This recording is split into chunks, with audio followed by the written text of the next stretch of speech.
Eu me dou muito valor, mas foi uma surpresa para mim ter sido eleita a primeira presidente. Por que razão? Porque não era questão de ser mulher, não. A questão de ser mulher é muito importante. Mas era a questão da gente conseguir conquistar, conseguir ultrapassar aquele momento inicial que estava tendo com o pessoal da Unafisco. E aí... E houve uma disputa com a outra chapa, né? Sim, e aí, porque sem razão, houve uma disputa com a outra chapa. E nós mesmo, entre nós, foi muito engraçado, porque nós estávamos lá na Unafisco de Brasília, e nós começamos a discutir, e nós tínhamos posições divergentes. Eu e mais duas pessoas, que no caso era a Alzenda de novo, a gente queria votar para ter um sindicato próprio. Olavo e mais um grupo achavam que a gente tinha que primeiro, não, vamos fazer esse conjunto, e a gente não. Aí, de servidores. De servidores, isso. E aí o argumento que eu usei foi, Olavo, eu estou vindo do Rio de Janeiro. No Rio de Janeiro eu não faço parte de direção, mas eu sou referência. E eu não vou chegar no Rio e dizer, olha, eu fui para Brasília para a gente fundar o sindicato, chegou lá, umas pessoas decidiram que não, que nós vamos nos juntar e vamos fazer daqui 2 anos. Não, nós vamos brigar. Se vamos ganhar, é outra história. E ganhamos.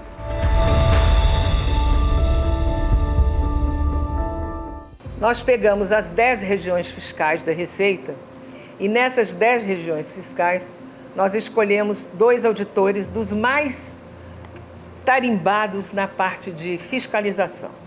Mas assim, foi um corte mesmo de competência.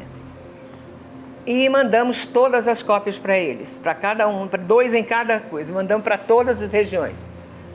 Quando eles terminavam, eles mandavam para nós, e aí nós marcamos uma reunião de todos em Brasília, e aí todo mundo debateu onde tinha dúvida, todo mundo corrigiu, conferiu. Acabou que o nosso trabalho estava limpíssimo, era de 20 pessoas da maior categoria, né? E aí, o que eu fiz? Vazou em Brasília, o Sindifisco vai fazer um relatório. Aí vieram atrás de mim, vários partidos, eu falei, vamos fazer, mas vamos entregar para todo mundo.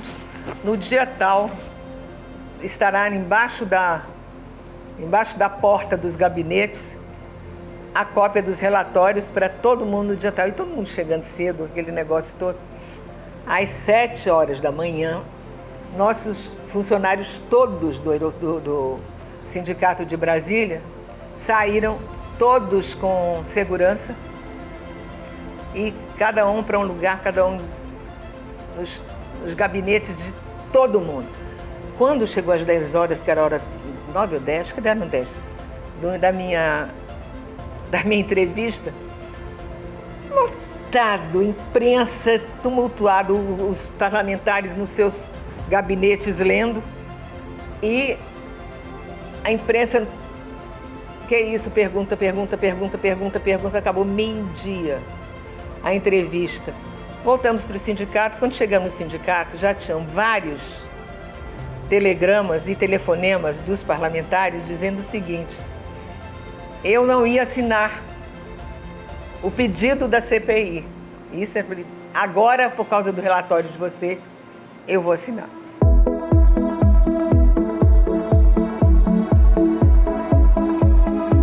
Kátia e eu tivemos a ideia de oferecer para todos os partidos, mas todos os partidos, uma consultoria nossa, que significaria o quê? Nós fizemos 250 perguntas e mandamos para todos os partidos. Quem tiver interesse, entre em contato conosco que nós vamos fazer nós vamos fazer uma reunião contando, e eles, de posse disso, explicando tudo. Na sala da CPI só podia entrar 2 pessoas do nosso sindicato. Não, era restrito e a gente conseguiu, nós 2 entramos. Né? Nós 2 entramos. Preocupadas com a réplica, claro, que a gente teria que fazer das perguntas. Fazer uma pergunta e ele respondia alguma coisa, o parlamentar não conhecia muito o assunto. Falei, e agora, eu falo o quê? Então a gente estava ali para fazer perguntas na hora, para dar continuidade ao diálogo e ao interrogatório dos parlamentares com o PC Faria.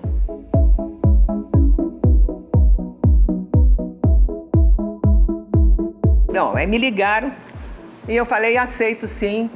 Aí ela perguntou, era a Adileia Frati, que era jornalista dele na época, perguntou se a gente vai falar sobre corrupção também.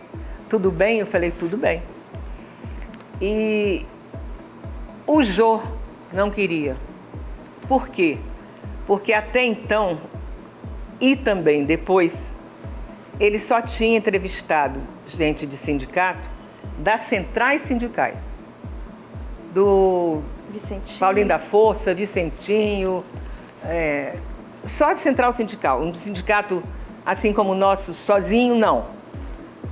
E ele disse isso para ela, não vamos, por que nós vamos chamar essa moça? Aí ele falou assim, a Adileia falou, olha, eu acho que você vai gostar.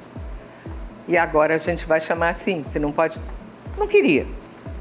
Aí eu cheguei. Aí ele chegou, estamos aqui com a Leoa da Receita, Maria Isabel Augusta Figueiredo, sim, Maria Isabel, meio um pouco agressiva até, sabe? Maria Isabel Augusta Figueiredo Mota de Almeida, que ela vem falar conosco um dia. Maria Isabel, primeira pergunta que eu vou fazer a você, não sei se eu deveria, não sei se vai te constranger, não sei o que. Eu falei, faça e eu digo o que eu estou sentindo. Eu falei, eu quero saber o que você pensa. Quero saber se tem corrupção na Receita Federal. Falei, tem. Como tem corrupção no meio de apresentadores de televisão, como tem no meio de jornalistas, de médicos, de não sei o quê. Ele assim. E aí a Adileia no telefone, ou uma outra delas, não sei, uma delas no telefone. Gostou? Gostou? Eu te avisei, né? Bom, ele relaxou e a entrevista foi tão boa que normalmente elas duravam 12 minutos, 14, a minha durou 28. E me convidou para jantar depois, fomos jantar num restaurante bem típico lá de São Paulo. E aconteceu outro fato importante para nós, que nós estávamos combatendo violentamente o imposto único do Marcos Sintra. Já tínhamos chamado para coisa de combatendo violentamente. E o João me perguntou, por que você está combatendo tanto isso? Eu falei, por isso. É um erro, é porque você não entende do assunto e não tem nada de mal em entender, ele não tem que entender, né? Vocês não têm que entender. Agora eu tenho, né? Aí, por isso que a gente é contra, porque sabemos que vai ser um desastre para o país e vai ser um desastre para o país se algum dia passar. Aí ele falou, vou pensar um pouco. No dia seguinte mesmo, ele me telefonou, era matéria paga, né? Ele estava recebendo para... Falou, olha, cortei meu contrato, não vou defender mais o imposto.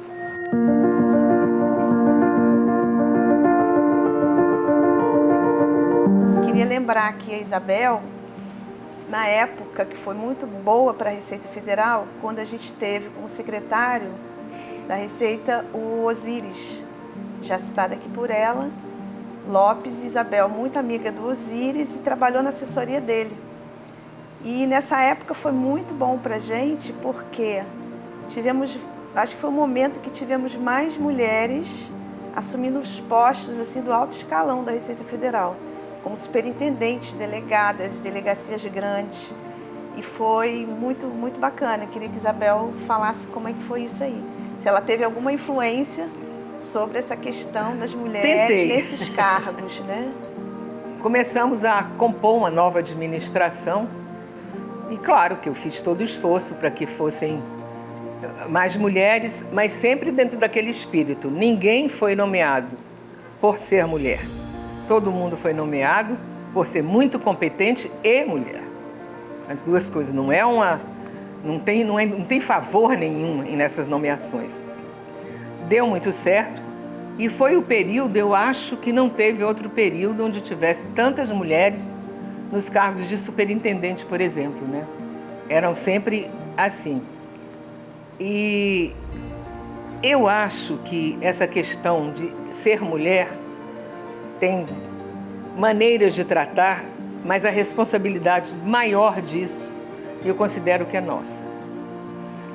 O que é que eu diria para as mulheres quando a gente está falando desses trabalhos todos que nós fizemos, disso tudo que aconteceu, do respeito que conquistamos?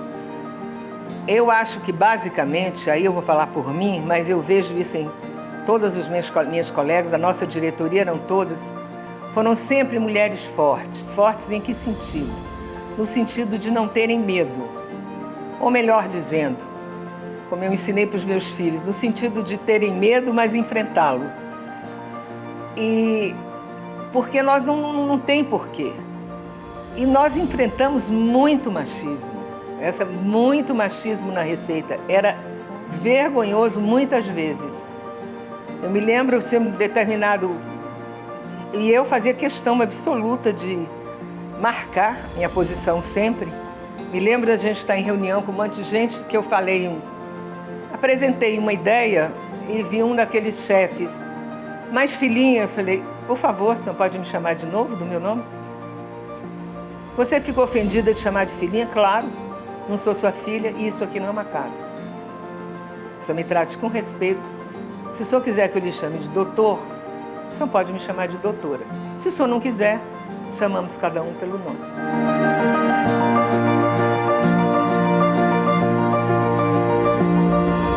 Eu acho que a gente não pode ter medo.